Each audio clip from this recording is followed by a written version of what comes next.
Hi there and welcome.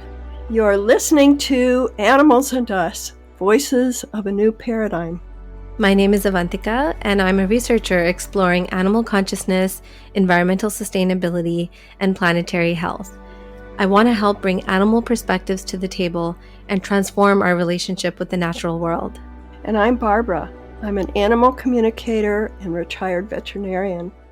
My true passion is exploring the hearts and souls of animals and helping people come to a much deeper understanding of who the animals truly are at their core. This podcast is for anyone who loves animals and nature and has an interest in their own personal and spiritual development. We'll bring you powerful conversations with fascinating people about animal and nature sentience, consciousness, and communication. Thank you so much for joining us on this journey of love, respect, understanding, and care for the fellow beings who share our beautiful Mother Earth with us. Hi, everyone, and welcome to Animals and Us, Voices of a New Paradigm. And today I am super excited to introduce my dear friend, Dr. Jeff Feinman. And I met Jeff during a symposium in May that actually Avantika coordinated and emceed, called the International Multi-Species Method Research Symposium, which is basically a conference for animal communicators and researchers who are studying animal communication. And during the breaks, there were these networking rooms, and one of them was devoted to veterinary medicine. And so that's where I met Dr. Jeff. And we had some conversations, and it turned into more conversations over time. And he's just been a delightful friend all this time. And he holds both molecular biology and veterinary degrees from the University of Pennsylvania. And he worked as a research scientist in biochemistry, molecular biology, and genetics. He also did an externship in endocrinology at the Animal Medical Center in New York City and has published leading peer-reviewed veterinary articles. So Dr. Jeff is a devout researcher, which I have come to see and respect. In fact, this guy is continually sending out links to every kind of research imaginable, and learning seems to be his passion. After graduation from veterinary school, Dr. Jeff did an internship in clinical medicine at the Angel Memorial Animal Hospital in Boston. But after about 14 months of intensive clinical experience, he decided to postpone his planned academic career to help individual patients. In clinical practice, he quickly became alarmed by increasing rates of allergy, cancer, and other degenerative diseases. And so frustration with the results of conventional therapy fueled an interest in natural, holistic medicine. Some patients, however, even with natural therapies, were still not responding fully to these holistic treatments. So Dr. Jeff, ever the researcher and explorer, decided to look into more effective treatments, which led him to study homeopathy. He then became the first certified veterinary homeopath in the state of Connecticut, which is pretty cool. He's continued learning and practicing homeopathy, and currently his veterinary practice integrates the latest, safest diagnostic techniques and treatments with holistic modalities such as clinical nutrition and homeopathy. And I also know that he works a lot with energy medicine. He's devoted to teaching both pet parents and other veterinarians about optimal pet care. Dr. Feinman is the founder of Holistic Actions, an online educational platform for pet parents with positive, practical guidance to help our pets live their happiest, healthiest, and longest lives. Today, this community of HA, or Holistic Actions, spans 15 countries with membership across 3 continents. And it has a vast library with articles, handouts, and videos helping people address specific concerns. And there are also regular webinars and an online forum where people can directly ask questions of integrative veterinarians, which is an incredible resource for people. In October, Dr. Jeff hosted the Sacred Paws Summit, a 5-day online event where he interviewed many people involved with holistic animal care. And I was one of those interviewed, and it was a great honor and also a lot of fun. He and I are also involved with a very newly established group that came out of this Intuitive Interspecies Conference in May. And we call it the Human Animal Spiritual Network.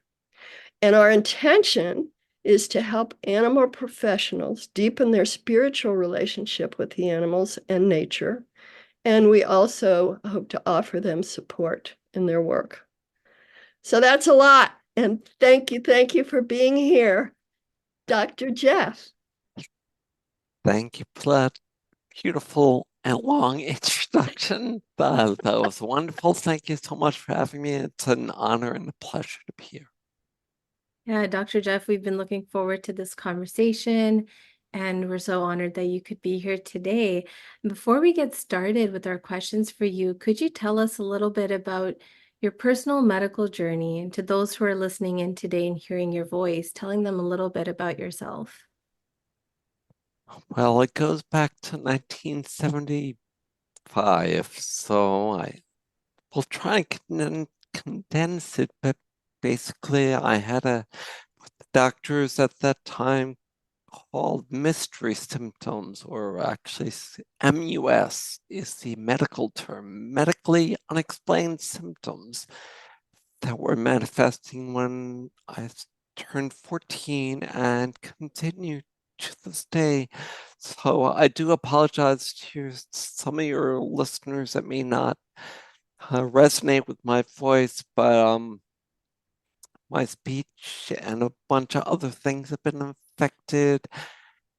And at that time, they did all the diagnostics, and I was basically diagnosed as having a psychosomatic disease and was treated with psychotherapy and drugs, psychotropic drugs and things that really made matters worse. And I learned strategies to kind of work around my symptoms and work beyond them, and that's what allowed me to go to Penn and do the research and do all the things while I had this mystery disease, which finally in 2010, a brilliant neurologist at Columbia diagnosed as a rare genetic disease of the brain. And ironically, it was a mitochondrial energy disease, an energetic disease. So all my years of studying energy had direct relevance to myself, and it's now also what I share at Holistic Actions is energetic ways to tune up animals so they have their best lives. And it just happens to work for animals and people as well. Thank you so much, Jeff, for walking us through that and for sharing that with our audience. It's remarkable when I hear all that you've done. It's really incredible. At the age of 14, after starting to feel these symptoms and going through this personal medical journey, to see all that you have accomplished. It's absolutely incredible. So I'm so curious to know, as you were growing up and you were going to school and then going through all of these things personally, what was your journey like becoming a scientist and then a veterinarian? What led you into that journey and on that path? Great question. And I guess the answer is that I was hardwired I've wanted to be a vet and a scientist ever since I was like 5. I have an uncle who takes credit for instilling that in me when I was even less than 5. But all I remember is wanting to be a veterinarian, and I've got this pathologic natural curiosity where I always have to know how things work. And you know, it was actually a joke in my family, as a kid growing up, that I was asking so many questions. At the same time, my greatest passion as a kid was magic, performing magic. So I was doing magic and science at the same time. Um, and I guess my path was to learn more in the science world because I was fascinated by how living things worked, how everything worked. And yeah, it was really just a natural progression into what then became molecular biology. When I started working in a molecular biology lab, it was the cusp of molecular biology, so it was still biochemistry and still is biochemistry to some degree. Yeah, it's just all innate, all naturally inborn. Penn gave me an option when I was an undergrad to attend any of their graduate schools. It could have been an MD or a veterinarian or a lawyer or whatever, and it's never really a choice for me. I always wanted to go to vet school, always wanted to be a veterinarian. So it sounds like you, in addition to having an interest in science and this natural curiosity, you call this pathological curiosity, you also had a love for animals, I suppose, and a desire to care for animals. From again, day one, my first sibling was a miniature schnauzer. And yes, I grew up with Charmer. Her name was Charmer. And then had a series of hamsters that were my assistants in my magic act.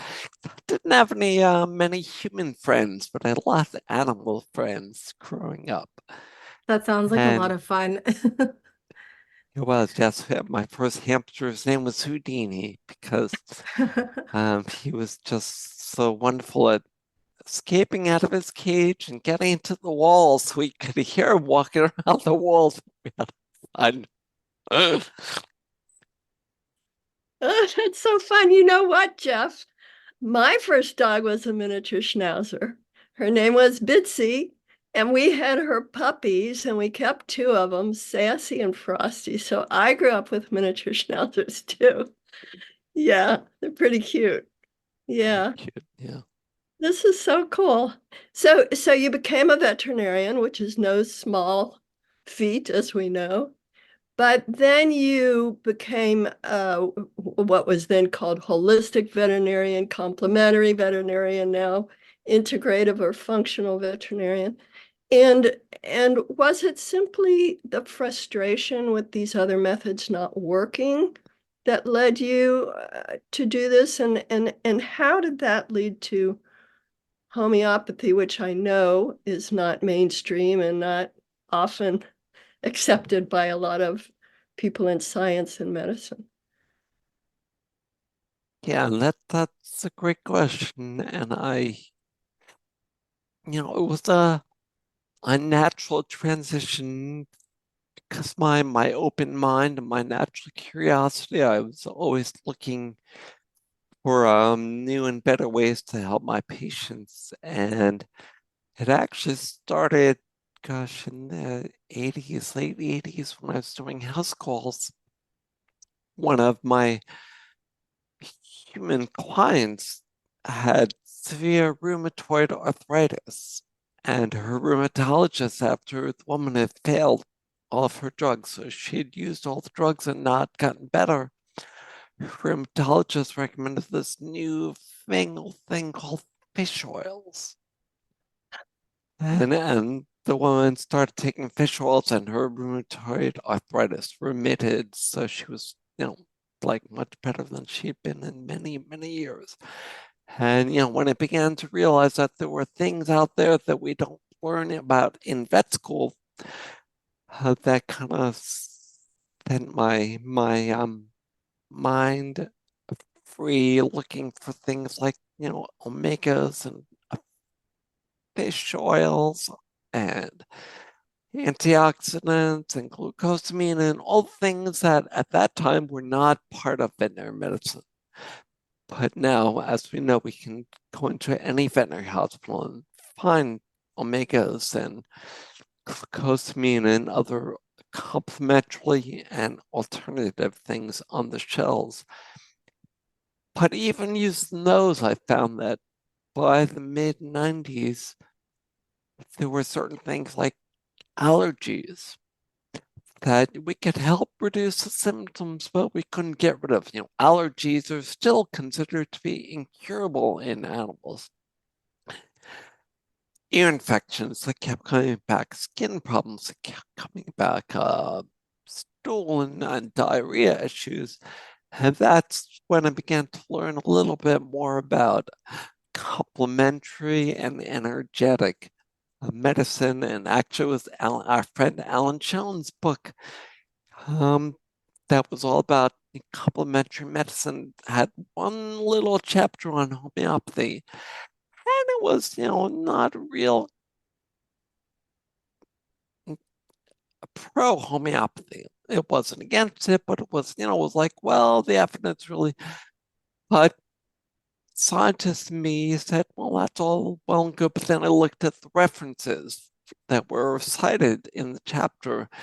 The references sent me back to the homeopathic literature when homeopathy was saving lives in fatal epidemics before there were even antibiotics. And I realized that if somebody would die if they did not use homeopathy, but they didn't die if they did, that maybe there was something there. So I started to experiment on myself and my pets and saw some profound changes, including a cure of my own allergies.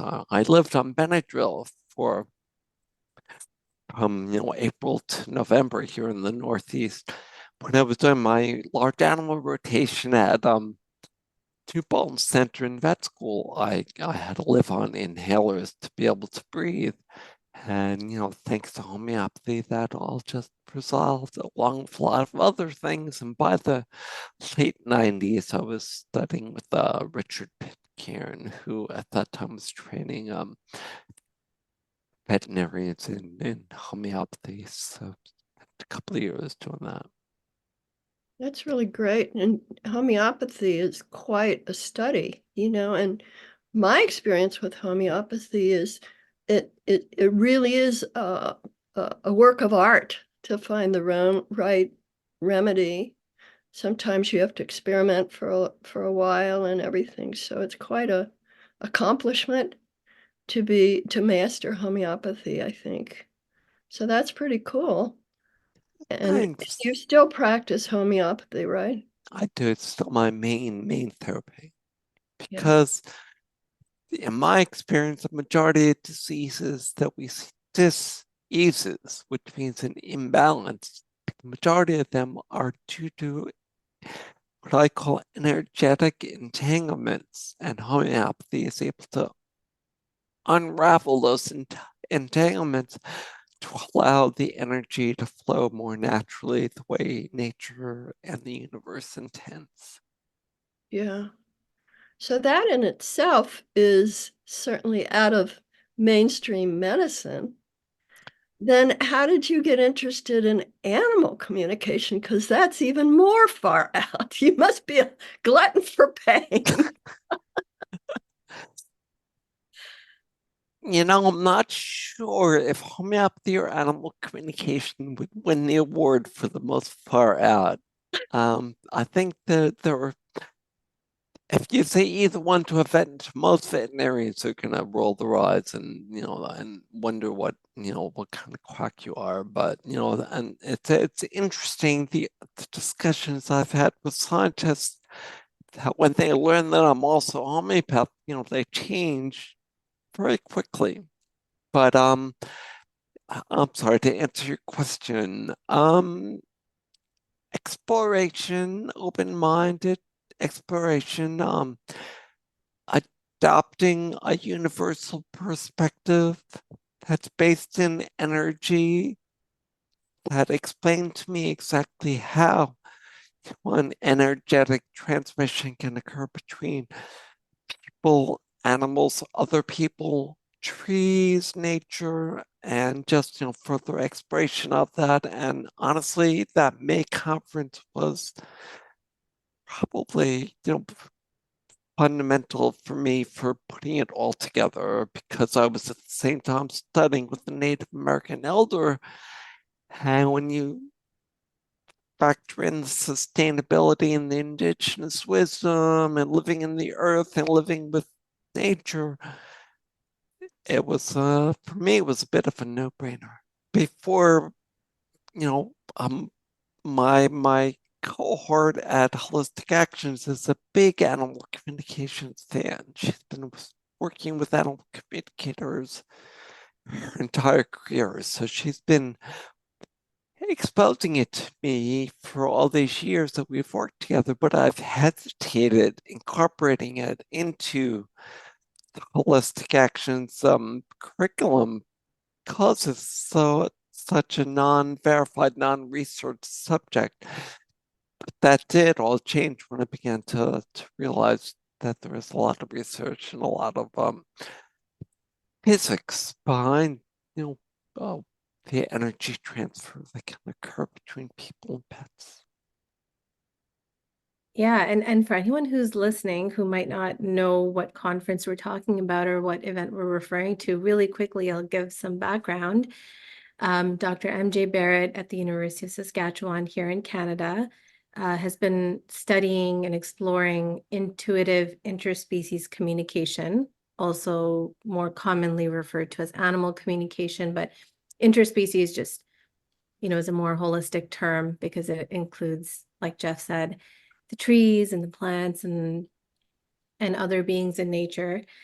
And I've had the great pleasure of working with MJ for the last few years. 2023, we hosted our second international multi-species methods research symposium that was entirely focused on animal communication and bringing together many different disciplines to talk about, explore, dream about future directions together. And Jeff, were you there at the 2022 event as well? I was not. Okay. I was not.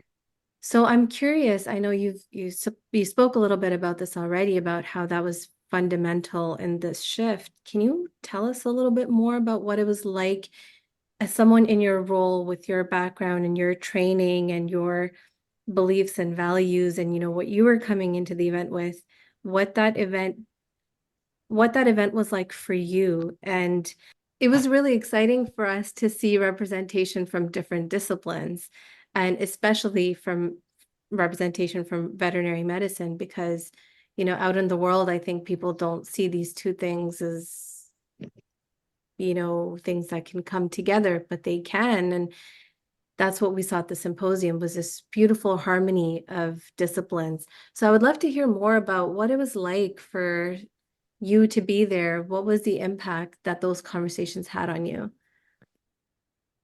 Well, it was so profound that it was a virtual conference, as you may have said, and I was actually supposed to be in a second virtual conference at the same time.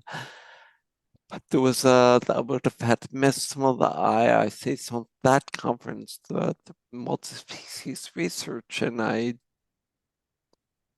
did not attend any of the other conference because it just felt right.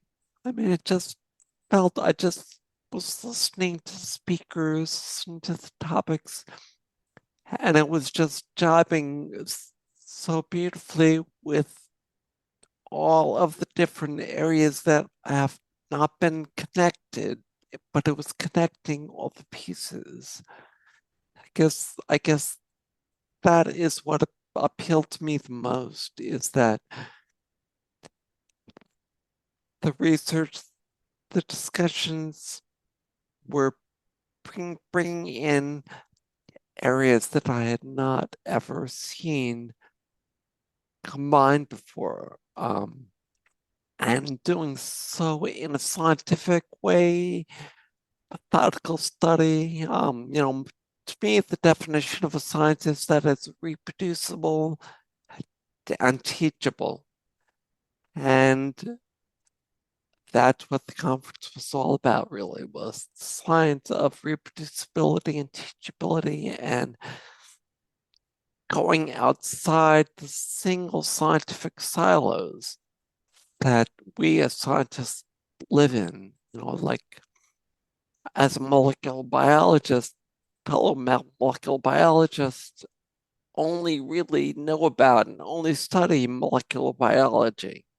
There's something called the exposome, which is molecular individuality, which is actually also a way of explaining how the body responds to all external factors, such as energetic vibrations.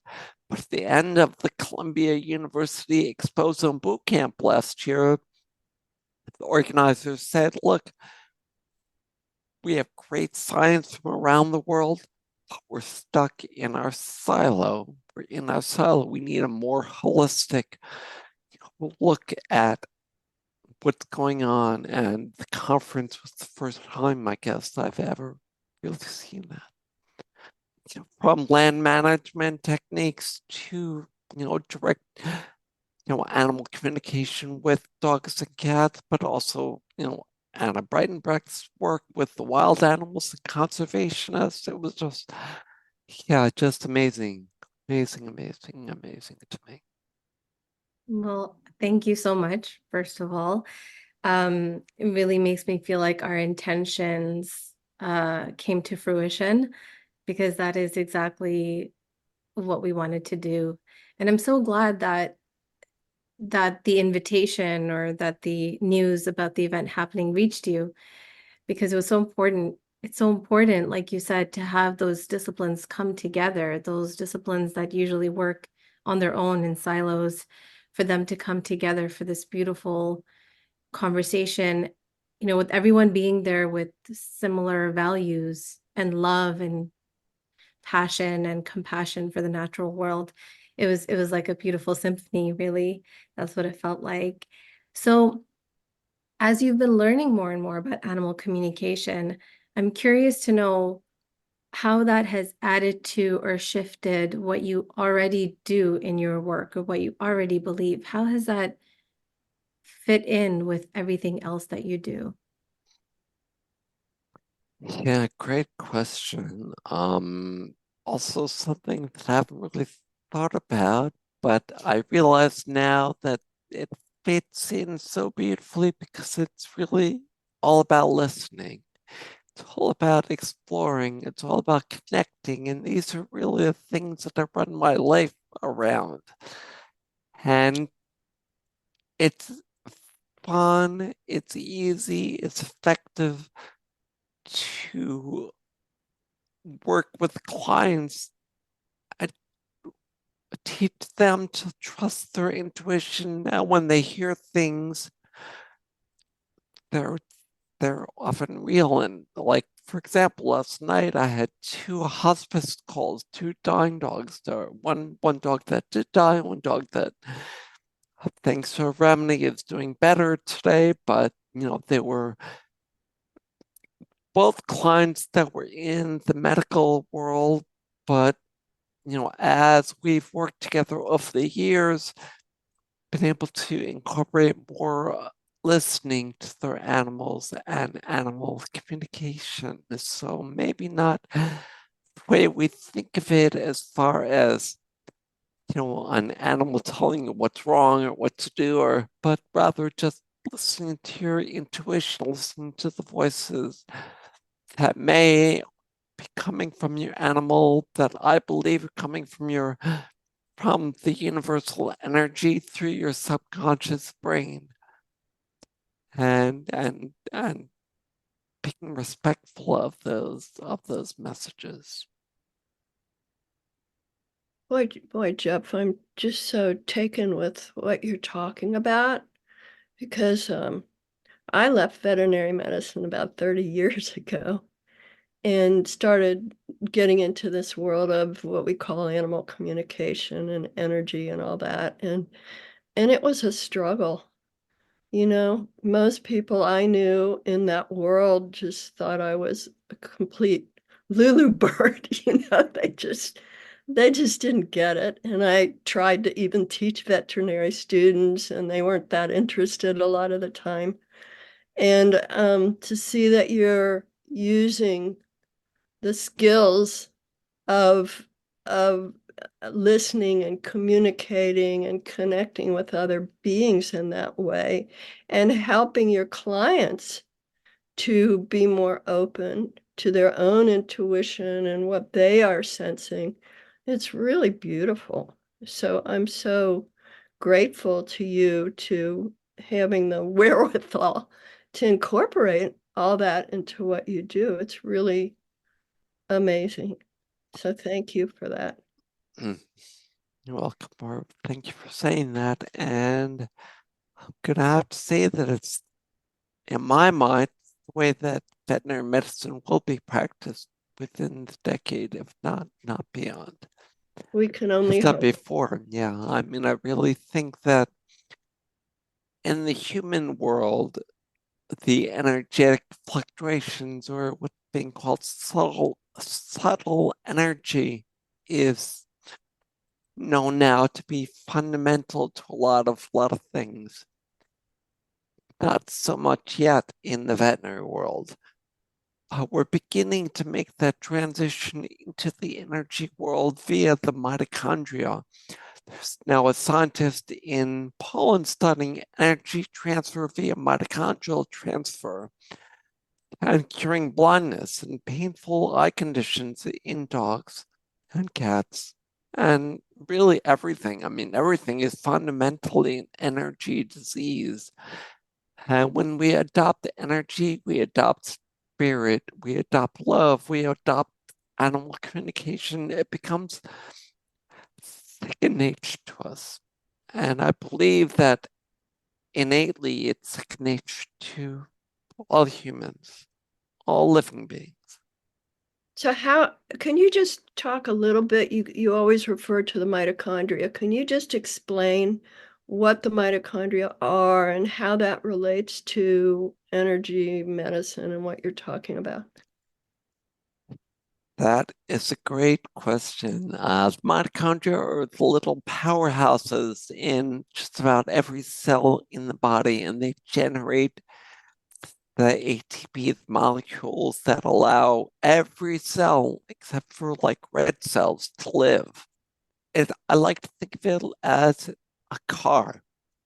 So you can have the best, most beautiful, tuned up car in the world that has gas and runs beautifully, or doesn't have gas. Well, that gas in the car is the energy that allows the car to run. And when you build up the energy in the body, it allows the body to run better and better and better. And then you can use tools like communication or conventional means or homeopathy to remove those energetic entanglements, which allow the body to work in balance the way nature intends. Because we know in science, we know in physics, that there are fundamental laws like conservation of energy. Energy cannot be created or destroyed. Um, that there are a lot of things that regulate the body, and the mitochondria are the physical way to see that really mainly invisible energy. You know, we only know it. So I'm not sure if you all studied the Havana syndrome, but they found out that these mystery symptoms that people were getting were due to an energy weapon that was being used against people. it fundamentally was messing up the mitochondria and their energy production and creating entanglements that were creating symptoms.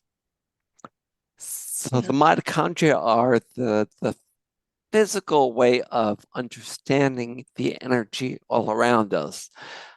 Because we are all swimming in energy. And we know that thanks to people like Albert Einstein that basically showed us that every atom, every molecule around us, all the air, all the oxygen is mainly energetic. The physical part is just a little part.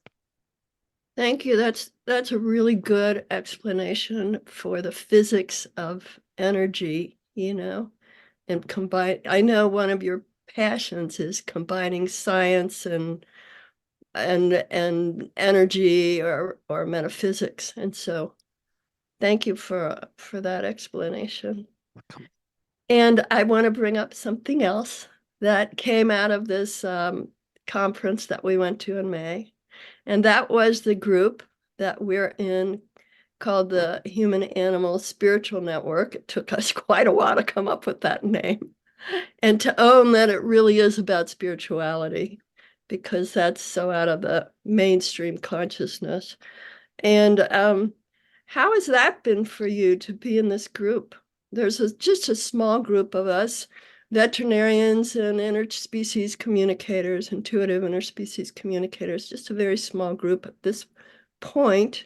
And we're hoping to expand out and to reach other animal professionals. But how's that been for you? It's been a lot of fun. Bottom line is that, I look forward to our meetings. We've got 2 this weekend, right, Barb? And just speaking with conservationists, veterinarians, communicators, homeopaths, all together in one place is just, it's just tremendous fun. And because our passion is also the passion that I feel that I have as far as making this spiritual, energetic love, communication, connection part of mainstream veterinary medicine is the goal of the group. So I look forward greatly to all of our meetings. And I think it's going back to how I think veterinary medicine is going to be practiced in the next 10 years. I've had that dream for many years that veterinarians would really get this and would ask the animals what they need, how they feel, and do what's necessary to help them in all ways instead of just making these big assumptions. I mean, we don't have any idea what's going on with them a lot of times. And to have their input, what I've found is that even the act of asking them something and them being able to express themselves to someone who cares, that in itself is a healing. So I just would, if we could get this incorporated into the world of not only veterinary medicine, but also any people who work with animals in shelters and sanctuaries, even in zoos, it would be so amazing. Yeah. So what about your holistic actions and what that involves? Holistic actions was basically a result of a series of seminars that I gave a number of years ago about this paradigm, the energetic paradigm, homeopathy. And on the last day of the seminar, I asked them, now what do we do? What do you want from now on, from here on forward? So that's when Holistic Actions was born, doing a series of webinars. Now we do 3 weekly webinars a month, a Q&A forum, hours and hours and hours of courses and videos, a one-on-one talk for what's called holistic medical decision making. Because my belief, my understanding as a scientist is that you really can't decide what to do for medical condition until you have all the information, what's available to you out there. And unfortunately, in conventional medicine, we're often not given all of the options. We're told you have to take this pill, you have to do the surgery, you have to do this or that, and there are lots of other choices. Things like flower essences, Reiki, energy medicine, homeopathy, communication. All these things definitely help. And we have a publicly accessible forum so anyone can look at the discussions on the forum of the hundreds and thousands of animals around the globe that have been helped with this paradigm. Thank you, Jeff. That's really exciting, innovative, and really in alignment with this new paradigm we've been talking about. And Jeff, I have a question for you. Last time we spoke, you told us a little bit about the happiness protocol, which I took lots of notes about. I would love if you could share a little bit about that with our audience and tell us what that's all about. Research has proven that our bodies and our animals' bodies work at their best when we're in our joy, when we're the happiest that we can be, when we laugh, when we even fake laughter improves our health level. And animals, it's really, really easy to help them be in their joys because you can almost say on one hand, it's their eating is their joy, or play is their joy, or being outside, or being with you.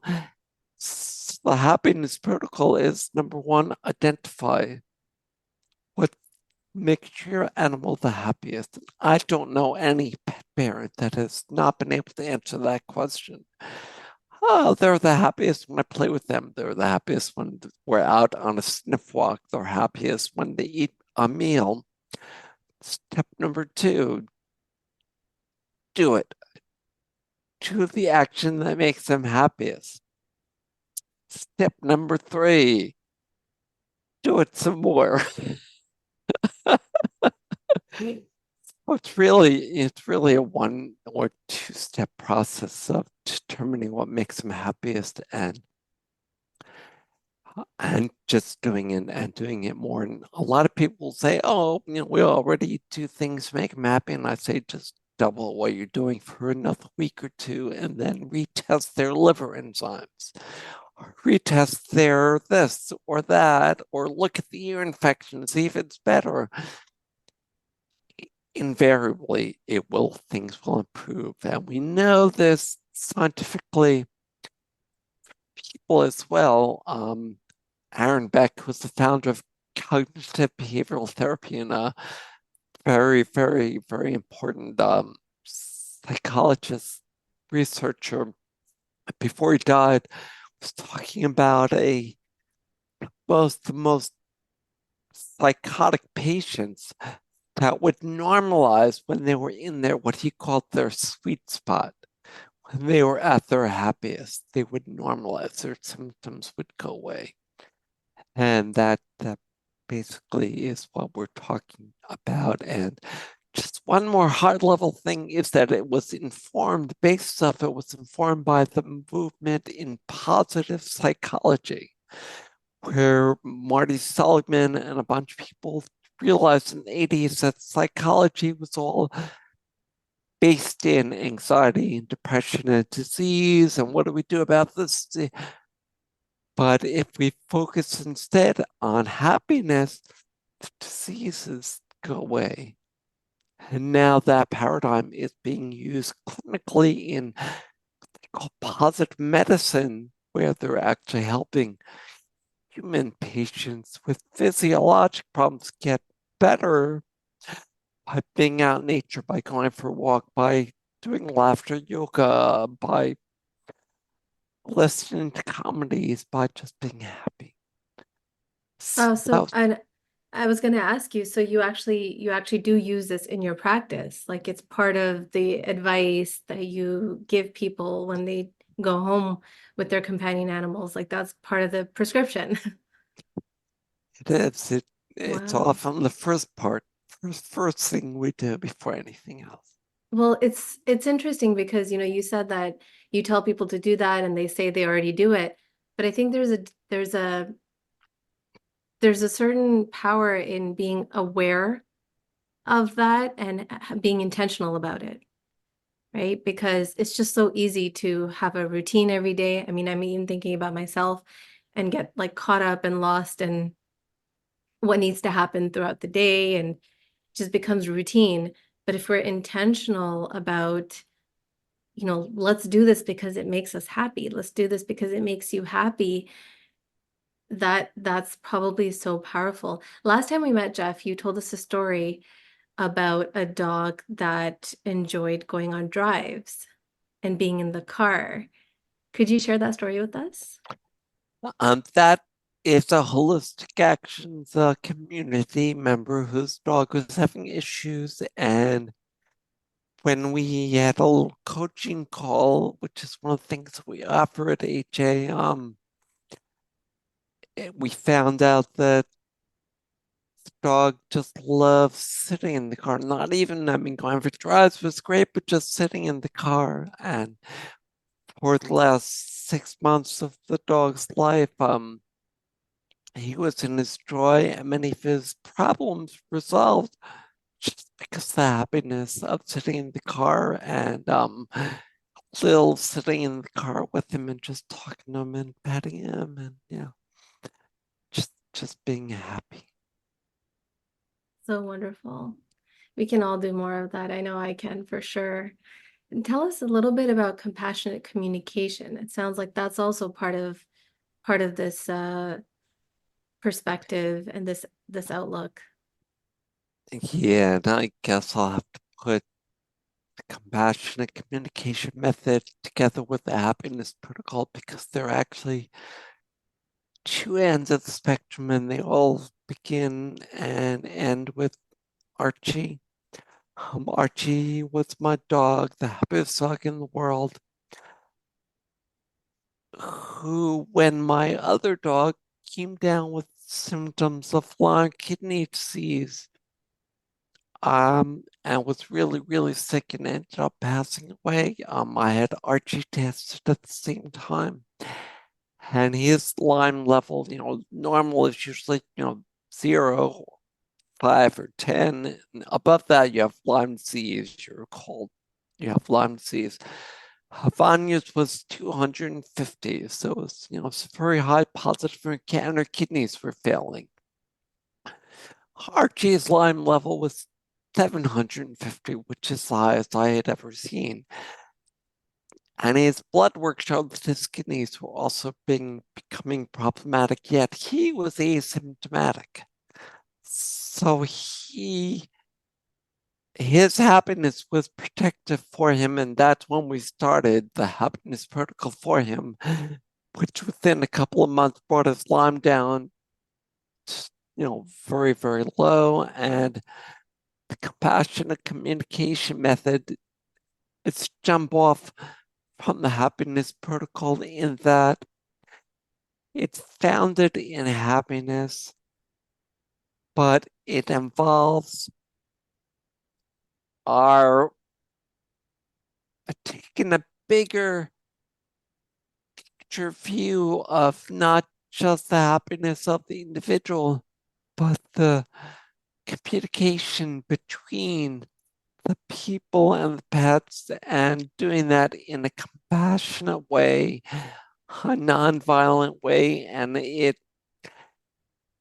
basically is an offshoot of the happiness protocol. And the reason it was founded is because, in my mind, we and this may be controversial, I think that working against the body the way that we do in medicine is performing violence against our animals and against the world. And, Marshall Rosenberg has a paradigm of nonviolent communication, which is also called compassionate communication.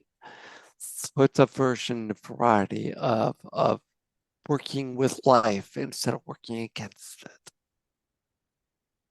So, Jeff, I guess I'm not real clear when you talk about compassionate communication with our animals. Is it, it's not telepathic communication like we're talking about with animal communication. It's something else. Is that like talking to your animals in a gentle way? Is it being more mindful of how you behave? Is it that kind of thing? That and telepathic communication and going to the veterinarian 2 or 3 times a year for wellness checks, making sure there's nothing going on internally, as well as your animal being happy. You want to make sure they're working properly, the body. So it's a combination, it's an amalgam of all the things you mentioned and a lot more. And don't you think that you talk about the animals being happy, but if the person isn't happy, that's going to be reflected in the animal, right? And I know you do. I know you do laughter yoga, which is great. But that's a big part of it too, is making sure the person is taking care of their own happiness, right? It is, it is, it is. And we know as well that the energetic balance of us is directly affects our animals. And the compassion that we're talking about, the communication we're talking about is with ourselves as well as with our animals. It's with ourselves, with other people, with animals, and with the world, with nature. You know, Grandma Nancy would say it's also with the spirits, with our ancestors, with, so it's all about communicating with life. Life is energy. Energy is all around us, and we just have to listen and be open to the magic that's all around us, because magic and science go hand in hand. Fantastic. Thank you.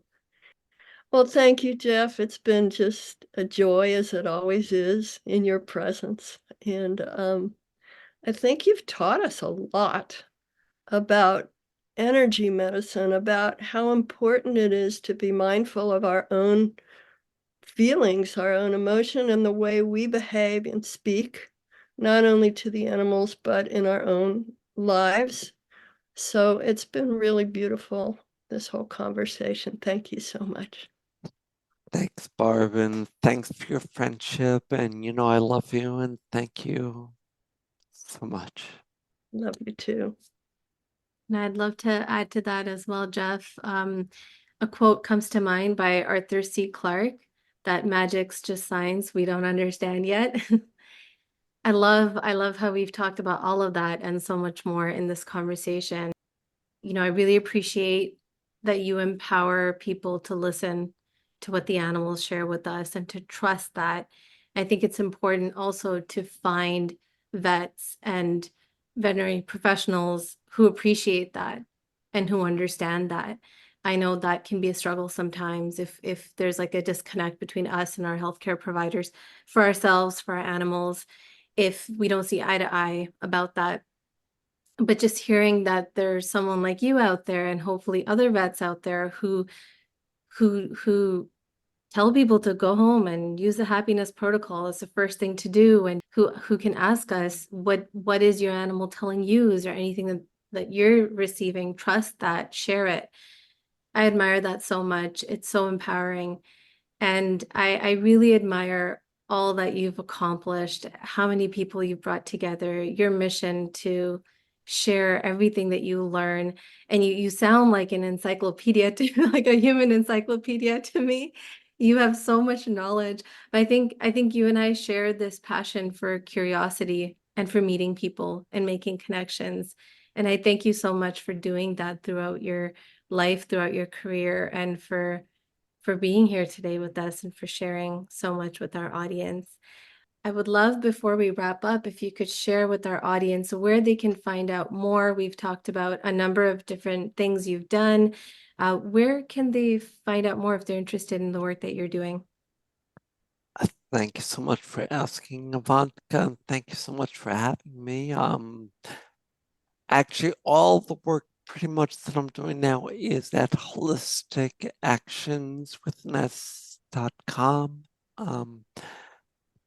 My private practice is really strictly with HA community members.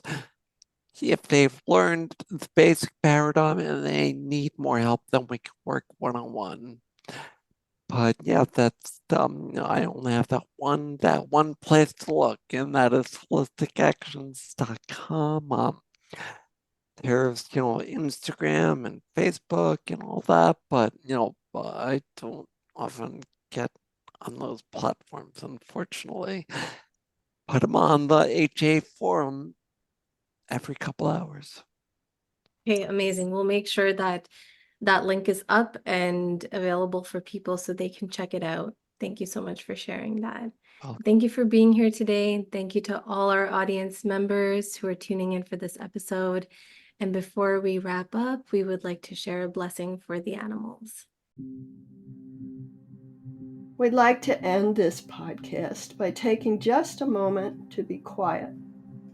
And we give thanks and blessings to these amazing animals that we share our lives with.